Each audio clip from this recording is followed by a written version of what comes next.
Easy English চ্যানেলে আপনাদের সবাইকে স্বাগত জানাই। আজকে আমরা ক্লাস 9 এর lesson 1 tales of Bhola grandpa টেক্সটের এক্সারসাইজ গুলো সলভ করব। তো এক্সারসাইজ 1 এ কি বলছে, take the correct answer from the given alternatives. এক নম্বরে আছে in the bakul tree there lived, বকুল গাছে কারা বাস করত? এ নম্বরে কাউস, বি নম্বরে মাঙ্কিস, সি নম্বরে টাইগার্স, ডি নম্বরে স্প্যারোস। তাহলে কারা বাস করত? আমরা জানি মাঙ্কিস বাস করত। তাহলে সঠিক উত্তর হয়ে গেল বি নম্বর।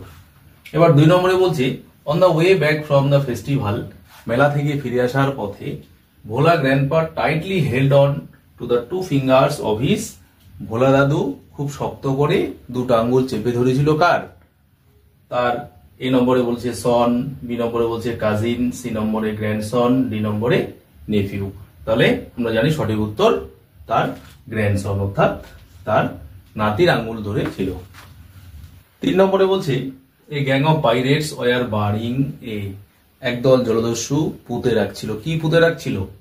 এ নম্বরে লার্জ বক্স, বিরাট বড় বাক্স, বি নম্বর স্মল বক্স, ছোট বাক্স, সি নম্বরে লার্জ ব্যাগ, বড় ব্যাগ, ডি নম্বরে স্মল ব্যাগ বা ছোট ব্যাগ। তাহলে আমরা জানি সঠিক উত্তর লার্জ বক্স, এ নম্বরটা। এবার 4 নম্বর, Bhola grandpa was returning from the, Bhola দাদু ফিরছিল। কোথা থেকে ফিরছিল? এ নম্বরে বলছে ইয়ারলি মার্কেট, বছরের পর যে মার্কেট হয় সেখান থেকে, বি নম্বর মান্থলি মার্কেট, মাসের শেষে যে মার্কেট হয় সেখান থেকে, সি নম্বর ডেইলি মার্কেট, প্রতিদিন যে বাজার হয় সেখান থেকে, ডি নম্বর উইকলি মার্কেট, সাপ্তাহিক বাজার থেকে। তো আমরা জানি সবাই সঠিক উত্তর উইকলি মার্কেট। এবার 5 নম্বরে বলছে Bhola grandpa died at the age of, Bhola দাদু মারা গিয়েছিল। কত বছর বয়সে মারা গিয়েছিল? এ নম্বরে বলছে 85, 85 বছর বয়সে, বি নম্বরে বলছে 95, 95 বছর বয়সে, সি নম্বরে বলছে 55, 55 বছর বয়সে, ডি নম্বরে বলছে 75 বা 75 বছর বয়সে। তাহলে সঠিক উত্তর আমরা জানি 95, অর্থাৎ বি নম্বর হয়ে গেল সঠিক উত্তর। এবারে আমরা দেখব এক্সারসাইজ 2। এক্সারসাইজ 2 তে কি বলছে, answer the following questions within 15 ওয়ার্ডস, 15টা শব্দের মধ্যে নিচের প্রশ্নগুলির উত্তর দাও। তো এই নম্বরে কি বলছে, when did Bhola grandpa late out a loud well, কখন ভোলা দাদু চিৎকার করে উঠেছিল? তাহলে কখন ভোলা দাদু চিৎকার করে উঠেছিল? যখন সে তার নাতির কথা মনে করেছিল। তাহলে হোয়েন ভোলা গ্র্যান্ডপা, তাহলে উত্তরটা কি হয়ে গেল? When Bhola grandpa remembered his grandson, যখন ভোলা দাদুর তার নাতির কথা মনে পড়লো, he let out a loud wail, সে চিৎকার করে উঠল। এবার বি নম্বরে বলছে where had the grandson found a cosy shelter, নাতিটা কোথায় আরামদায়ক আশ্রয় পেয়েছে? তাহলে কোথায় আরামদায়ক আশ্রয় পেয়েছে? একটা গরুর পেটের নিচে। তাহলে দ্য গ্র্যান্ডসন,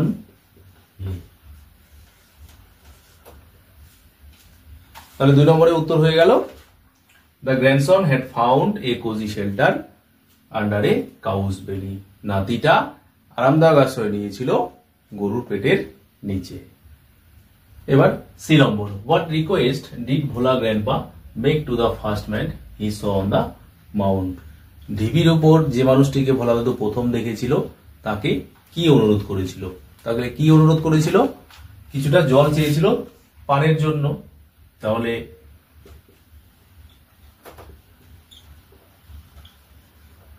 এই প্রশ্নের উত্তর হয়ে গেল Bhola grandpa requested for some water to drink to the first man he saw on the mount, Bhola grandpa যে মানুষটিকে প্রথম দেখেছিল তার কাছে কিছুটা পান করার জন্য জল চেয়েছিল। এবার ডি নম্বর, how old was Bhola grandpa's wife when he died, যখন ভোলা দাদু মারা যায় তখন তার স্ত্রীর বয়স কত ছিল? তাহলে তার স্ত্রীর বয়স কত ছিল? 80। হোয়েন হি ডাইড, তাহলে উত্তর হয়ে গেল হোয়েন হি ডাইড, যখন সে মারা যায়, ভোলা গ্র্যান্ডপাস ওয়াইফ ওয়াজ 80 ইয়ার্স ওল্ড, ভোলা দাদুর স্ত্রীর বয়স ছিল 80 বছর। এবার আমরা দেব এক্সারসাইজ 3। এক্সারসাইজ 3 তে কি বলছে, answer the following questions within 25 words, নিচের প্রশ্নগুলির 25টা শব্দের মধ্যে উত্তর দাও। এই নম্বরে why was no real treasure found under the sand dunes, বালির ঢিবিগুলির নিচে কেন আসলে কোনো সম্পত্তি পাওয়া যায়নি? কেন পাওয়া যায়নি? কারণ সেটা ছিল ভোলা দাদুর দুপুরের ভাত ঘুমের স্বপ্ন। তাহলে দেয়ার ওয়াজ nap। এই প্রশ্নের উত্তর হয়ে গেল there was no real treasure found under the sand dunes। বালির ঢিপির নিচে আসলে কোনো সম্পত্তি পাওয়া যায়নি, বিকজ কারণ it was all a dream, সেটা ছিল একটা পুরোপুরি স্বপ্ন, which he had during his midday nap, যেটা ভোলা দাদু দেখেছিল তার দুপুরের ভাত ঘুমের মধ্যে। বি নম্বর, what did the tiger do after Bhola grandpa had climbed up the banyan tree? ভোলা দাদু বট গাছে উঠে যাওয়ার পরে বাঘটা কি করলো?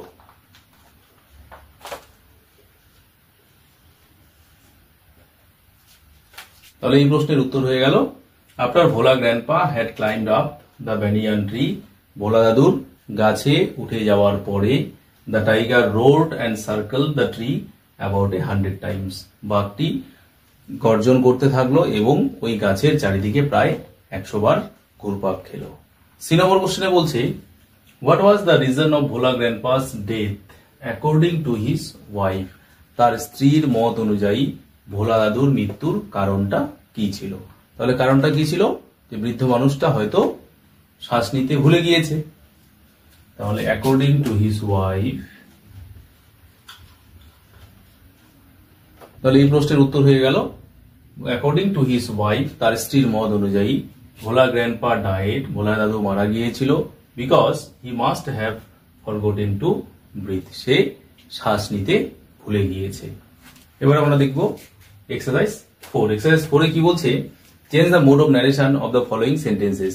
নিচের সেন্টেন্স গুলোর ন্যারেশন চেঞ্জ করো। এ নম্বরে বলছে বুলবুলি সেইড টু হিজ ফ্রেন্ড, বুলবুলি তার বন্ধুকে বলেছে উইল ইউ কাম টুমরো, তুমি কি আগামীকাল আসবে? তাহলে আমরা এই গঠনটা দেখেই বুঝতে পারছি এটা ডাইরেক্ট ন্যারেশন। তাহলে এটাকে আমাকে ইনডাইরেক্ট নিয়ে যেতে হবে। তাহলে বুলবুলি সবার প্রথমে বসে বলল, এবার সেইড টু, এই সেইড টু রিপোর্টিং ভার্ব এবং রিপোর্টেড স্পিচটা দেখো প্রশ্নবোধক চিহ্ন আছে, তার মানে ইন্টারোগেটিভ সেন্টেন্স। তাহলে এই সেইড টুটা কিসে পরিবর্তন হবে? Asked his friend. এবার প্রশ্নবোধক চিহ্ন হওয়ার জন্য এই কমা, ইনভার্টেড কমা তুলে দিয়ে এখানে লিঙ্কার বসাতে হবে ইফ বা ওয়েদার। এবার দেখো এই রিপোর্টেড স্পিচের সাবজেক্ট কে? ইউ। এই ইউটা কাকে বোঝাচ্ছে? হিজ ফ্রেন্ড কে। তাহলে হিজ ফ্রেন্ডের জন্য সাবজেক্টিভ কেস কি হয়ে যাবে? শি। শি।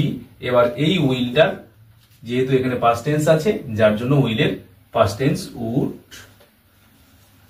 এবার কাম থাকলে গো হয়, তারপর next day, full stop. Narration চেঞ্জের সময় প্রশ্নবোধক চিহ্ন যদি থাকে, সেই প্রশ্নবোধক চিহ্ন ফুল স্টপে পরিবর্তন হয়, অর্থাৎ সেন্টেন্সটা তখন অ্যাসার্টিভ সেন্টেন্সে পরিবর্তন হয়। এবার বি নম্বরে কি বলছে? Poulami says I am fine, Poulami বলল আমি ভালো আছি। তাহলে এখানে পৌলমি যা আছে তাই পৌলমি। এবার শেষ যেহেতু রিপোর্টিং আছে, তাহলে শেষ যা থাকবে তাই শেষ। এবার যেহেতু এটা অর্থাৎ রিপোর্টেড স্পিচটা আমার অ্যাসার্টিভ সেন্টেন্স, যার জন্য এখানে লিঙ্কার বসলো দ্যাট। এবার আই, এটা হলো সাবজেক্ট। এই আইটা কাকে বোঝাচ্ছে? পৌলমিকে বোঝাচ্ছে, যার জন্য এখানে সি হয়ে গেল সি। এবার যেহেতু এখানে শেষ অর্থাৎ ইনডিফিনিট টেন্সে আছে, তাই এখানকার অর্থাৎ রিপোর্টেড স্পিচের ভার্বটা প্রেজেন্ট টেন্সেই থাকবে। সি এর পরে ইজ, এবার ফাইন হলো। সিতে কি বলছে? The teacher said to the students, শিক্ষক ছাত্রদেরকে বলেছিলেন কিপ কোয়াইট, চুপ করো। তাহলে এখানে সাবজেক্ট দ্য টিচার। এবার দেখো কিপ কোয়াইট, এটা দিয়ে কি বোঝাচ্ছে? চুপ করো, আদেশ বোঝাচ্ছে। তাহলে এই যে রিপোর্টিং ভার্বটা আছে, এই রিপোর্টিং ভার্বটা অর্ডার্ড এ পরিণত হয়ে যাবে। Ordered the students. এবার যেহেতু আদেশ, অনুরোধ, উপদেশ বোঝালে ইম্পারেটিভ সেন্টেন্স হয় এবং ইম্পারেটিভ সেন্টেন্সের ক্ষেত্রে লিঙ্কার বসে টু, তাহলে এখানে টু বসলো, এরপর ইনভার্ট করার মধ্যে যেটুকু আছে গোটাটা বসিয়ে দিতে হবে। Keep quiet. ডি নম্বর, my mother said to me, আমার মা আমাকে বলেছিল, may your dreams come true, তোমার স্বপ্নগুলো সত্যি হোক। তাহলে তোমার স্বপ্নগুলো সত্যি হোক, এটা দিয়ে কি বোঝাচ্ছে? উইশ বোঝাচ্ছে, অর্থাৎ ইচ্ছা বোঝাচ্ছে। তার মানে এই সেন্টেন্সটা অর্থাৎ রিপোর্টেড স্পিচটা আমার অপটেটিভ সেন্টেন্স। তাহলে সেইড টু রিপোর্টিং ভার্বটা আমার কিসে পরিবর্তন হয়ে যাবে? Wished. My mother wished me, এবার অপটেটিভ সেন্টেন্সে লিঙ্কার হয়ে যায় দ্যাট। এবার সাবজেক্টকে ইওর ড্রিমস, ইওর ড্রিমসটা কার ড্রিমস?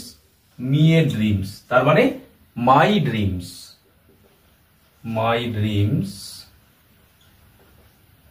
এবার এই মে থেকে হয়ে গেল মাইট। কেন মাইট হয়ে গেল? তার কারণ সামনে আমার পাস্ট টেন্স। এবার কাম ট্রু হলো। এবার দেখবো ই, দ্য স্টুডেন্টস সেই, ছাত্ররা বলেছিল, sir please allow us to play in the field, sir দয়া করে আমাদেরকে মাঠে খেলার অনুমতি দেন। তাহলে এখানে প্লিজ কথাটার মাধ্যমে আমরা বুঝতে পারছি যে সেন্টেন্সটা অনুরোধ বোঝাচ্ছে, অর্থাৎ ইম্পারেটিভ সেন্টেন্স। তাহলে দ্য স্টুডেন্টস,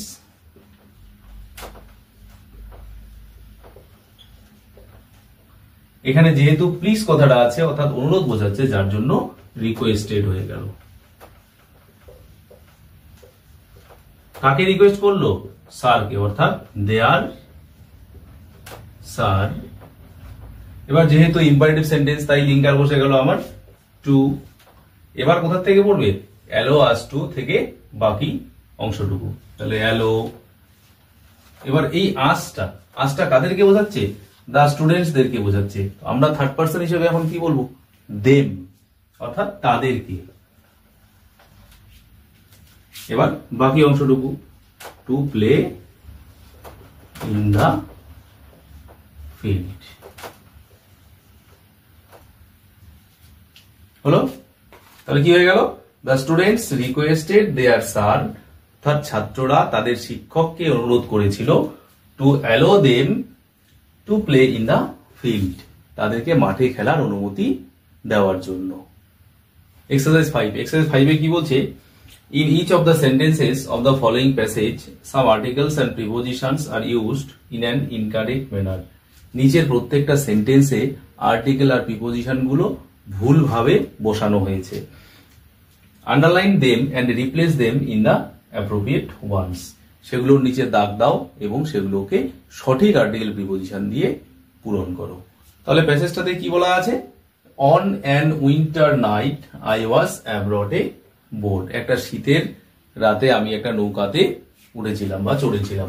তাহলে এখানে অন অ্যান উইন্টার নাইট হয় না, তাহলে এখানে কি হয়ে যাবে? In a winter night I was abroad a boat. It was a moonlit night full on stars, full on stars কখনো হয় না, এটা হয়ে যাবে of stars. The boat was anchored up a great river, anchored এর পরে up a great river হয় না, anchored by. I was thrilled to see a beauty, a beauty কখনো হয় না, তাহলে কি হয়ে যাবে এখানে? The beauty, the beauty of nature. তাহলে কি হয়ে গেল? In a winter night I was abroad a boat, একটা শীতের সন্ধ্যায় বা শীতের রাতে আমি একটা নৌকাতে করে গিয়েছিলাম। It was a moonlit night full of stars, সেটা ছিল জ্যোৎস্না রাত এবং পুরো আকাশে তারা দিয়ে ভর্তি। The boat was anchored by a great river, একটা বিশাল নদীতে নৌকাটা দাঁড় করানো ছিল। I was thrilled to see the beauty of nature, আমি প্রকৃতির সৌন্দর্য দেখে মুগ্ধ হয়ে গিয়েছিলাম। আশা করি ভিডিওগুলো ভালো লাগছে, ভালো লাগলে লাইক, শেয়ার এবং অবশ্যই সাবস্ক্রাইব করবেন। ধন্যবাদ।